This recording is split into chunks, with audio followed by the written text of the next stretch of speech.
sudah membuka perjumpaan kita di acara Rupi Secret. Biar hari Jumat memasuki hari pekan semakin cerah ceria. Jaga Rose, ada Daniel menemani Anda hari ini ya. Nah seperti biasa sebelum kita ke beberapa bintang tamu kita dengan berbagai ceritanya, kita ke pojokan dulu. Apa sih yang lagi ramai menjadi perhatian publik, menjadi sorotan apa sih yang diposting oleh para selebriti itu sehingga menuai komentar baik itu datang dari dunia nyata maupun dari dunia maya. Kali ini Arya Saloka ya. Arya Saloka kan biasanya nggak pernah posting apa gitu apa ya kan, istrinya dibully juga dia diem aja gitu ya. Ada pertanyaan-pertanyaan, jadi gimana sih juga dia nggak pernah klarifikasi. Tapi kemarin itu tiba-tiba dia posting yang diduga gitu ya. Diduga ini postingannya kayak sebuah statement yang menyindir gitu. Bunyinya adalah, tapi ini sebenarnya benar, postingannya nggak salah sih. Nyindir juga belum tentu juga gitu ya. Tidak perlu menjelaskan dirimu kepada siapapun, karena yang membencimu tak mempercayainya dan yang menyukaimu tak butuh itu, begitu ya. Dari Ali bin Abi Thalib. Ini sih benar sih memang, betul sekali itu ya. Tapi kemudian disambung-sambungkan gara-gara kemarin apa tadi ya, ulang tahun anaknya yang ke-4 tahun. Dan itu diposting oleh adiknya, siapa namanya, Putri Anne. Adiknya Putri Anne posting gitu. Ini disambung-sambungkan, bunyinya adalah, ini anaknya, foto anaknya, terus captionnya adalah gini. I love you, kamu gak bakal kekurangan kasih sayang. We will try our best to make up for it. Happy birthday to my big boy. Ya, ini yang posting adalah adiknya Putri Anne ya, gitu ya. I love you, kamu gak bakal kekurangan kasih sayang. We will try our best to make up for it. Kan kayak menandakan seolah-olah ada sesuatu gitu ya, ada kekurangan kasih sayang atau gimana gitu ya.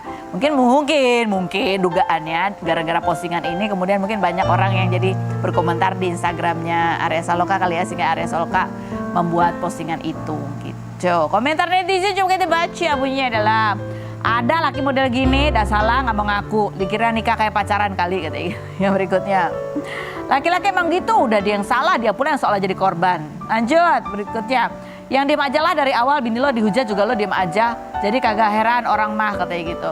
Iya kan, maksudnya tadi postingannya bukannya salah satunya juga masalah diem aja gitu ya, dia nggak mau ngomong apa-apa gitu kan? Iya nggak sih, ada tuh fotonya. Posting, iya oke. Lanjutnya berikutnya. Lanjut ada lagi kalimat pembenaran, tak perlu jelaskan dirimu bla bla bla. Pada galak-galak ya. Berikutnya apa tuh? Ya oke. Giliran diri sendiri dihujat, klarifikasi. Pas bini sama anak dihujat, diam-diam baik katanya gitu. Ya lanjut, apa lagi? Masa kejayaanmu sudah lewat, buktinya bikin YouTube penontonnya dikit. Makanya jangan lupa daratan saat rezeki berlimpah datang. Karena itu ada rezeki anak istri juga, bukan rezeki selingkuhan. Atau rezeki emak-emak yang menghujat istri lu katanya. Ini kita ngambil, kita nih ngambilnya semua yang membela ini ya, Putri Anne ya. Nggak ada yang belain Arya Saloka emang? Hah? Belum nemu. Biasanya kalau aku bawain gini tuh pada lari ke Instagram marah-marah gitu ya, fansnya. Tapi aku setuju kok sama Arya Saloka. Emang kita tuh diem aja, nggak usah menjelaskan apapun ya ke orang-orang yang kita nggak kenal. Tapi kalau ke istri, ke pasangan, ya perlu lah ngomong ya kan. Menjelaskan tuh perlu ya kan. Sebagai suami kalau istrinya ada apa-apa ya memang harus dibela dong. Ya gak sih? Ya. Itu kalau menurut aku secara umum ya, nggak harus Arya Saloka. Mungkin Arya Saloka sebenarnya udah membela, cuman kita nggak lihat aja gitu kan. Iya kan?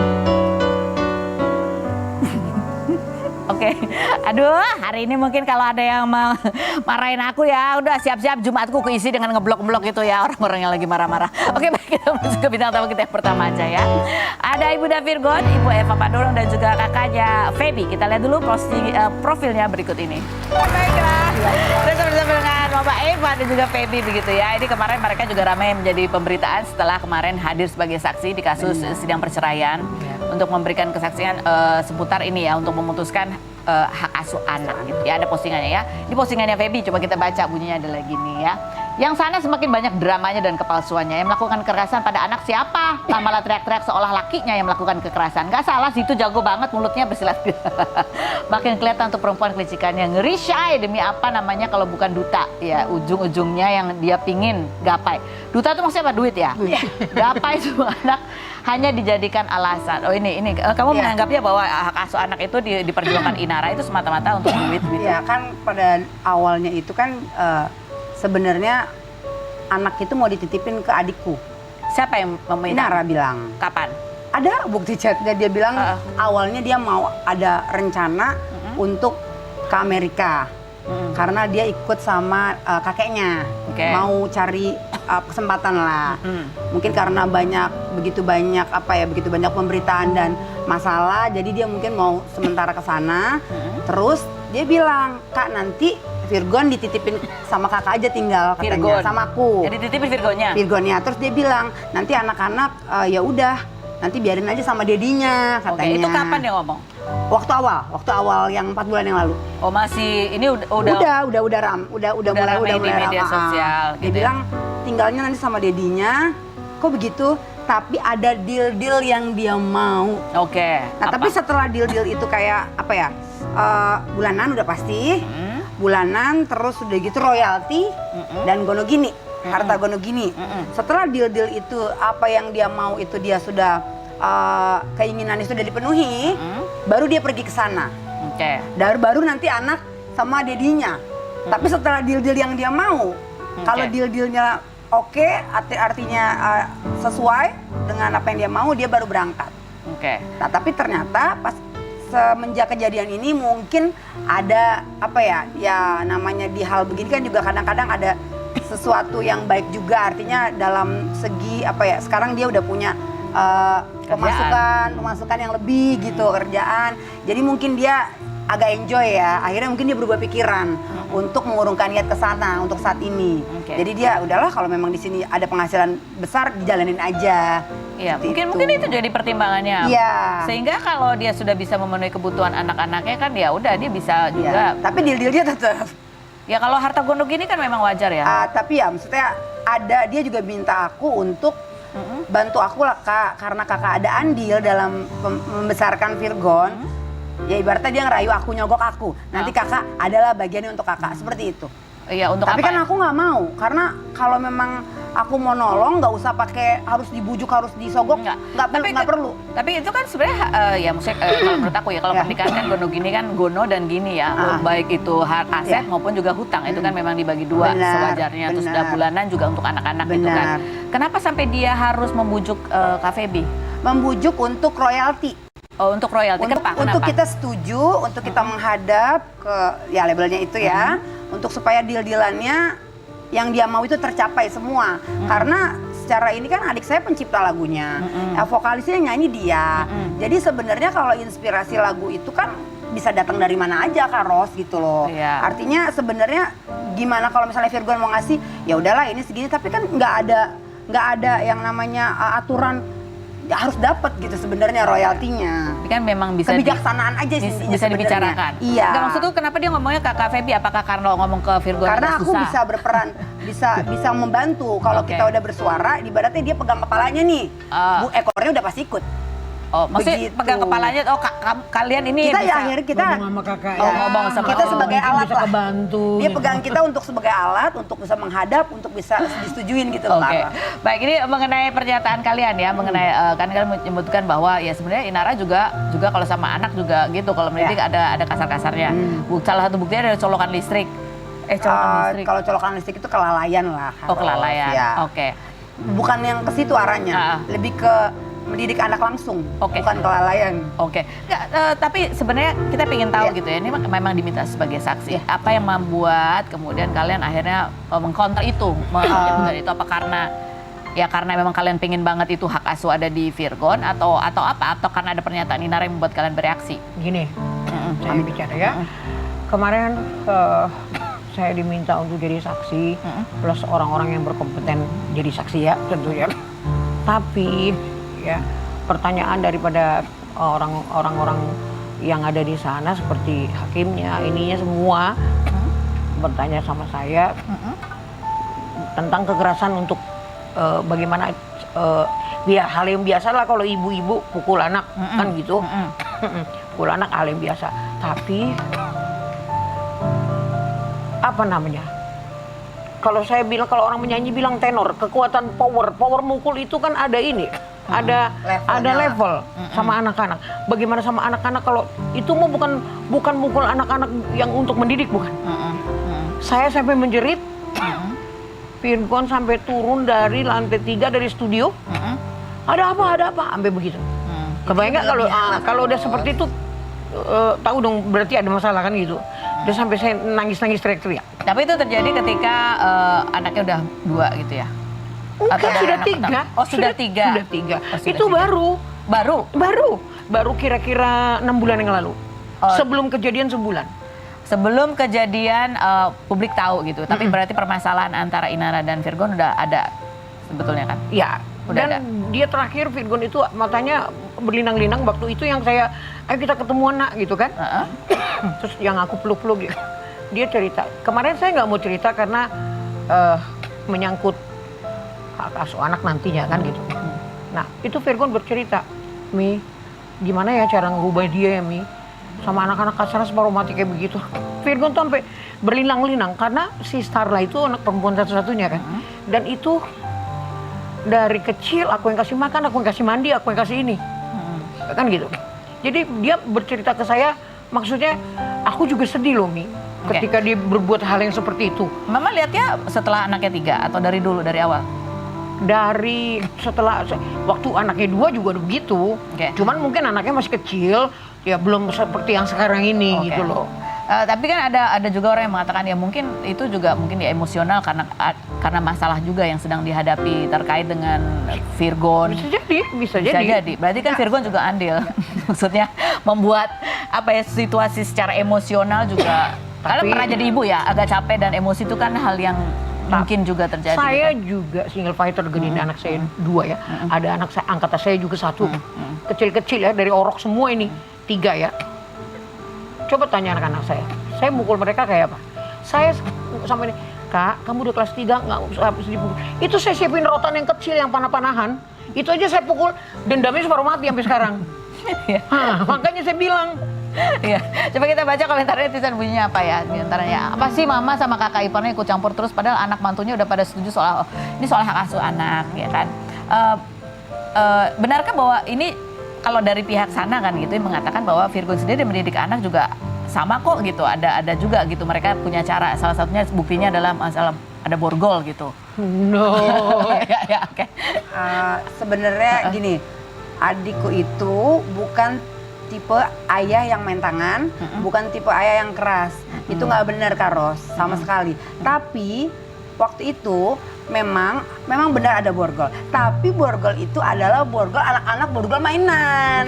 Jadi perlu dilurusin ini Karos ya. Kamu tahu betul dari mana? Dari Karena cerita Virgon gini, atau lihat sendiri? Borgol yang dipakai untuk orang dewasa yang untuk narapidana itu kan besar ukurannya. Materialnya kan juga beda.